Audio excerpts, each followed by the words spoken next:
Hello everyone. This is a seventh lecture on basic electrical engineering, module 5. In this lecture, I will discuss the speed control of three-phase induction motor. So come forward with the topic speed control of three-phase induction motor. First, we will see the equation of the speed and the parameter on which the speed depends. So we know the speed equation of the speed n r equal to 1 minus s ns, where s is the slip and ns is the synchronous speed. Synchronous speed can be rewritten as 120 f by p, where f is the frequency and p is the number of pole.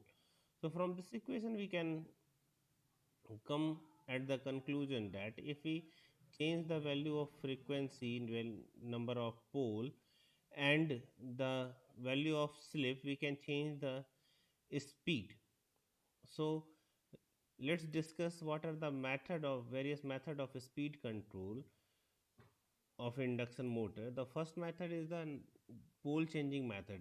So if we change the number of pole, if we increase the number of pole, the value of synchronous speed decreases and consequently the speed decreases.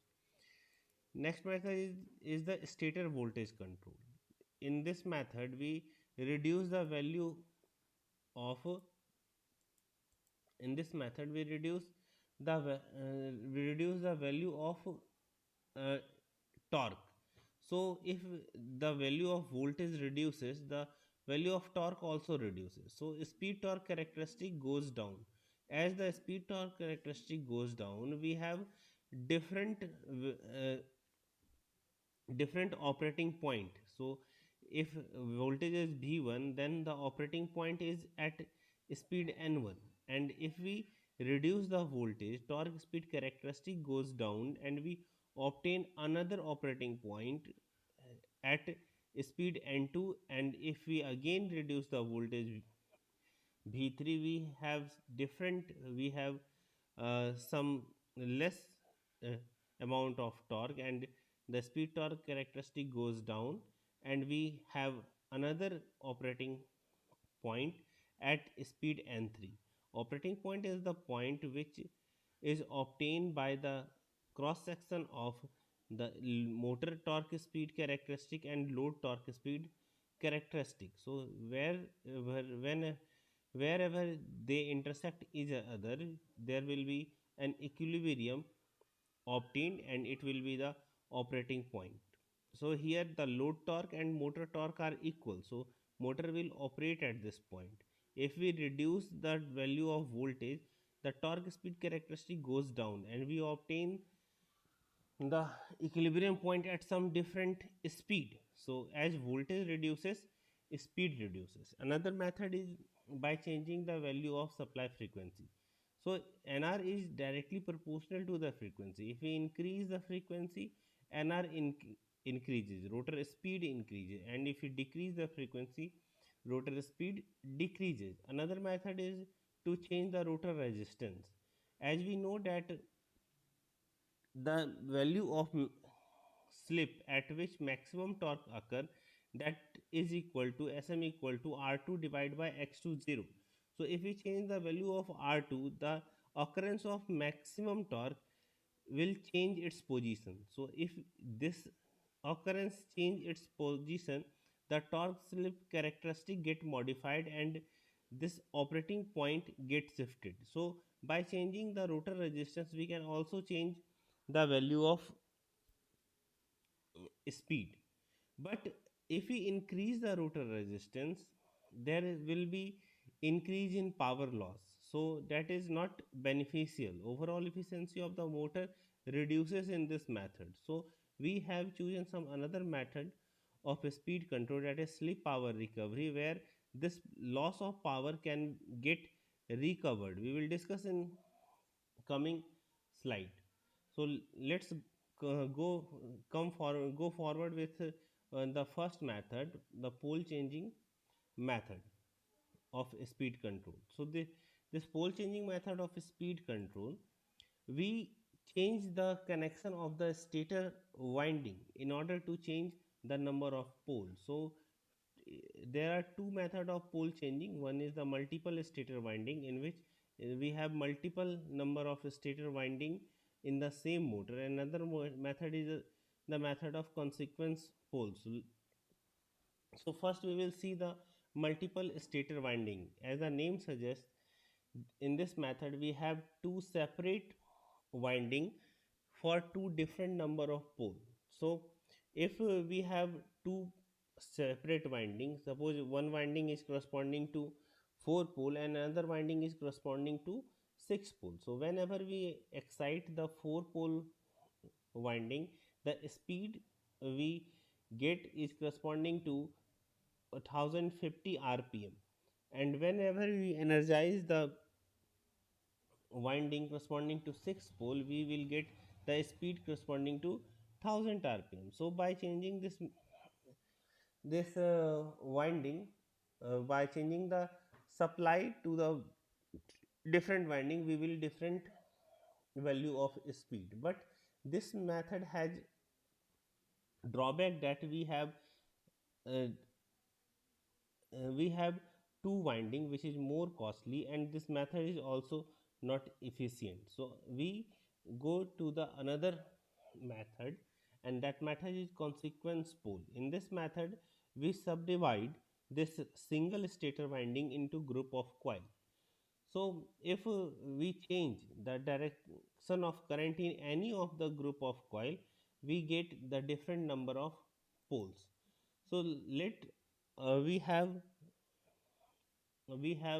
4 pole machine in which there is two group of winding AB and CD. So if we change the direction of current any of the group of coil, we will get uh, number of pole get doubled. So we will get 8 pole from the 4 pole. We will see in the figure. So there are 4 pole machine in which south pole has different group of winding and north pole has different group of winding. South pole has AB group of winding and north pole has CD group of winding. If we change the direction of current in winding AB, then this south pole will be converted into the north pole. So we have 4 north pole in the same machine, which is not possible because the Gauss's law for magnetic field says that monopole does not exist. Divergence of B is not equal to 0. So there will be a induced pole between the north pole. Only north pole cannot exist. So it will induce a south pole in between the north pole. So here the number of pole is 4, but if we change the direction of current in any of the group of the winding, the number of pole get doubled and speed reduced to half. So by this method we can also reduce the speed up to half of its value, not more than that. So by this method we also have some restriction that if the speed of the motor is reduced to half, then only we will use uh, type of this type of method. Otherwise we will go to some different method. Stator voltage control. In this method we reduce the stator applied voltage because we cannot apply the voltage above the rated value. So we always apply the reduced value of the stator voltage. So and we know that the induction motor behave like a transformer. So rotor will behave like a transformer and rotor voltage will be proportional to the stator voltage. So if we reduce the stator voltage, rotor voltage also reduces.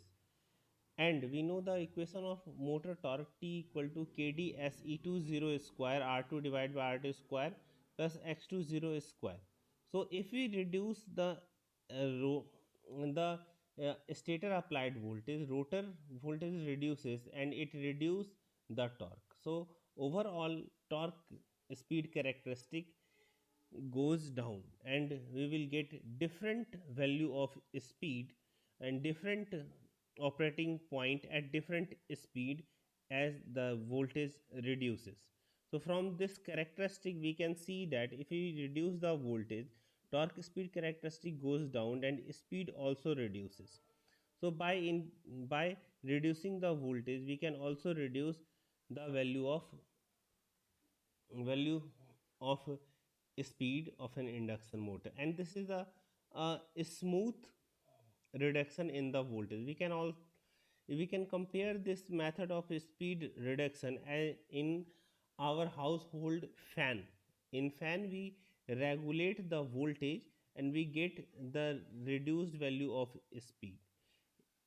In same way, we have three regulators in three phase induction motor, which is the connection of anti parallel thyristor.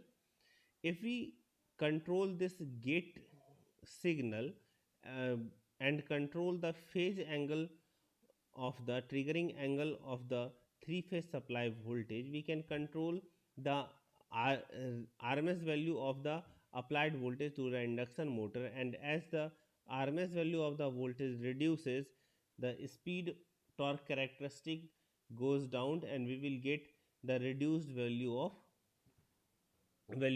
speed. This drive is called thyristor voltage control, in which we control this gate terminal to change the triggering angle of the three phase supply. So now come to the supply frequency control or variable frequency control. So as we know, the synchronous speed ns equal to 120 f by p. So if we control the value of f, we will able to control the value of synchronous speed, and we will able to control the value of rotor speed. So speed changes with the frequency.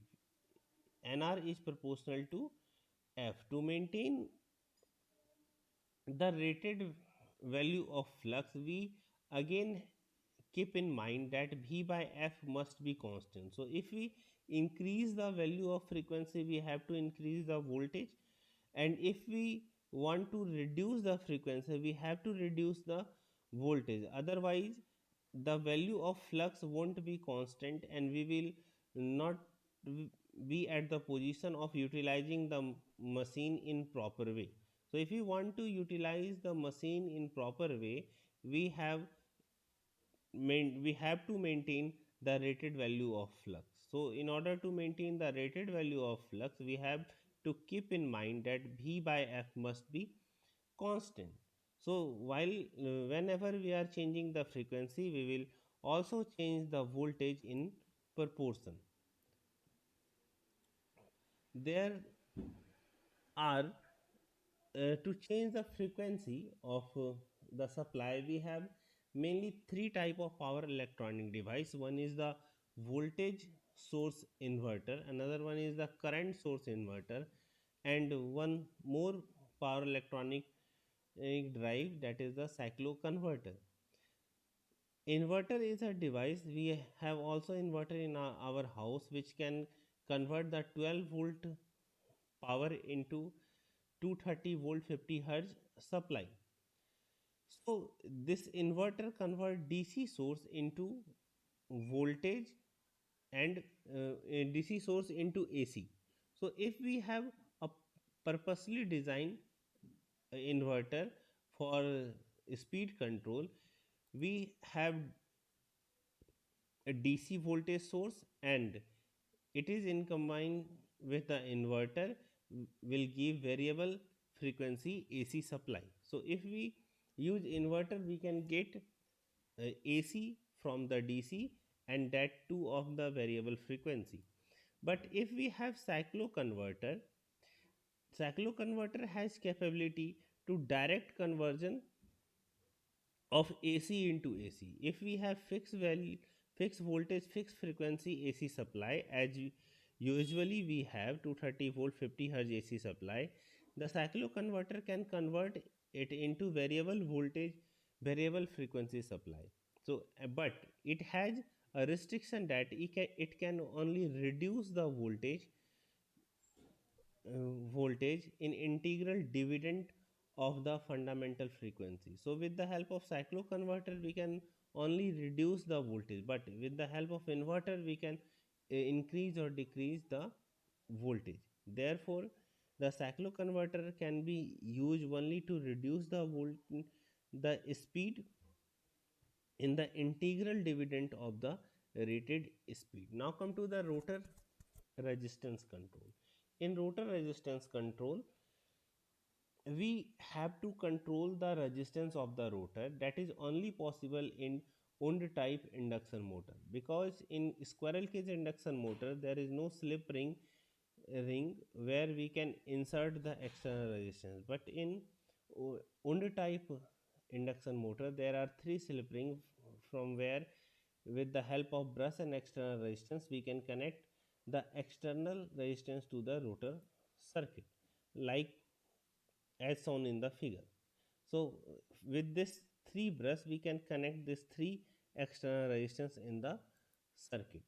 So if we increase the resistance of the rotor, the value of maximum slip changes. If we increase R2, Sm increases and it shifts toward S equal to 1.